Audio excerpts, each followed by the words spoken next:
ចាជំរាបសួរពុកម៉ែបងប្អូនតាសុខសប្បាយជាទេព្រមទាំងហ្វេនញាតិមិត្តចាអ៊ំពូមីងយាយតាថ្ងៃនេះណាវីមកបំពងខ្ទឹមបងប្អូនណាចាខ្ទឹមសខ្ទឹមក្រហមចឹងមកបងប្អូនចារសជាតិគឺឆ្ងាញ់ណាស់បងប្អូនញ៉ាំខ្ទឹមច្រើនគឺជួយចាសុខភាពយើងបានច្រើនបងប្អូនណាចាឆ្ងាញ់ណាស់បងប្អូនអើយកូននាងខ្ញុំចូលចិត្តនិយាយទៅចូលចិត្តទាំង5នាក់ហ្មងតែម្ដងមិនថាកូនប្រុស2ស្រីពៅ1លោកប្តីនាងខ្ញុំទេចូលចិត្តបងប្អូនឲ្យតែយើងមិនថាញ៉ាំស៊ុបញ៉ាំទឹកប្រហុកញ៉ាំលេងក៏បានទៀតបងប្អូនណាចាញ៉ាំផ្ទាប់មួយបង្គាឬក៏ដាមជ្រក់ពងអីចឹងទៅគឺឆ្ងាញ់ណាស់បងប្អូនអើយចានេះឲ្យមេដៃហ្មងយើងដាក់ជាមួយនឹងម្សៅស្រួយបងប្អូនចាអញ្ចឹងចាយើងនិយាយពីគ្រឿងផ្សំតែម្ដងបងប្អូនណាចាតែណាវីបងប្អូនចាតើមកពិសាបងប្អូនទិញខ្ទឹមចា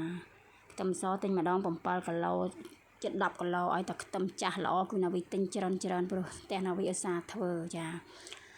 ទឹកជាលក់ទឹកអីចឹងទៅទឹកតៅហ៊ូទៅអីចឹងទៅបងប្អូនណាចាឲ្យខ្ទឹមក្រហមនេះណាវីទិញបានតូចបងប្អូន2ដុំ2គីឡូចាចឹងយើងយកមកចិតបំពងបងប្អូនណាចានេះមកខ្ទឹមល្អណាស់បងប្អូនអើយឲ្យទៅឃើញល្អគឺមកហាចាញ៉ាំខ្ទឹមច្រើនគឺល្អបងប្អូនណាសុខភាពបងប្អូនចាអញ្ចឹងបានណាវីឲ្យទៅឃើញខ្ទឹមចាឲ្យទៅពណ៌យ៉ាងក្រហមពណ៌ស្វាយសាឡាំសូរីពណ៌ស្វាយអញ្ចឹងគឺល្អបងប្អូនចាអញ្ចឹងទៅយើងទិញយកច្រើនមកស្រួលចាកុំឲ្យពិបាកឡើងផ្សារបងប្អូនណាចាឲ្យតែមានល្អគឺណាវីរើសសមមិញបាន8គីឡូចាចឹងទៅណាវីទិញបានខ្ទឹមក្រហមតូចចឹងមកបងប្អូនចាគឺឈ្ងុយខ្លាំងតែម្ដងបងប្អូនចាណាវីតែណាវីញ៉ាំខ្ទឹមចុះបងប្អូនតែ5នាក់តែខ្ទឹមគឺច្រើនតែម្ដងចានេះចាល្អបងប្អូនអើយចាស់អញ្ចឹងយើងទុកបានយូរបងប្អូនចាមិនងាយខូចទេចានេះចាហើយណាមួយចិត្តរដូវចូលឆ្នាំទៀតចាចឹងទៅយើងទិញយកមកយើងត្រូវស្លការីទៅបងប្អូនណាចាឥឡូវណាវីមកចិត្តខ្ទឹមបងប្អូនណាតែណាវីអត់បានអើយថតវីដេអូខ្ទឹមសបងប្អូនព្រោះរៀងយប់ដែរហើយចារវល់ណាអញ្ចឹងថតបានតែខ្ទឹមក្រហមទេចាខ្ទឹមសយើងបំពងដូចគ្នាបងប្អូនណាចាយើងចិត្តឲ្យយកក្បិតមុខ2ចិត្តមកបងប្អូនណាចាឲ្យនៅប្រទះចឹងមកចាដើម្បីយើងញ៉ាំទៅចាស្រួលឆ្ងាញ់នេះណាវីប្រើម្សៅហ្នឹងបងប្អូនណាចំនួន2កញ្ចប់ចាព្រោះណាវីប្រើខ្ទឹមចំនួន2ដុំ2គីឡូអញ្ចឹងបងប្អូនបើស្ទើយើងថែមទៀតទៅចានេះណាវីច្បល់ទៅច្បល់មកអត់មានប្រើអីទេបងប្អូនចាប្រើតែម្សៅ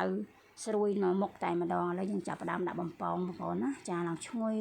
និយាយពេញផ្ទះបាយតែម្ដងបងប្អូនសាយភាយដល់ផ្លូវពី3ភូមិនិយាយមែនឲ្យតែបំពងម្ដងគឺដឹងស្រាប់ឲ្យខ្ទឹមគឺជួយយើងបានច្រើនបងប្អូនយើង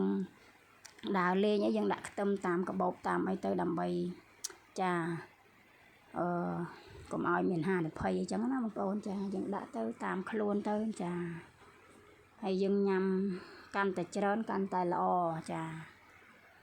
ខ្ទឹមអត់មានប៉ះពាល់អីទេបងប្អូនចាហើយឈ្ងុយពេញមាត់តែម្ដងចានេះហើយបំពងរួចរាល់ឡើងស្រួយហ្មងបងប្អូនណាចានឹងប្រទះចឹងមកយើងចង់ញ៉ាំផ្ទាប់ជាមួយបង្គាទឹកស៊ីអ៊ីវក៏បានក្តាមជ្រក់ពងចាញ៉ាំជាមួយថាស្អីក៏ត្រូវដែរបងប្អូនចឹងណាវីមិនតែប៉ុណ្ណេះទេចាចែករំលែកដល់ក្តីស្រឡាញ់ចាធ្វើបានឆ្ងាញ់មកចេញជាវីដេអូចែកជូនចាហ្វេនពុកម៉ែបងប្អូនធ្វើតាមណាវីគឺអត់ខកបំណងទេអញ្ចឹងណាវីមិនតែប៉ុណ្ណេះទេជម្រាបលាបាយបាយជួបណាវីនៅវីដេអូក្រោយ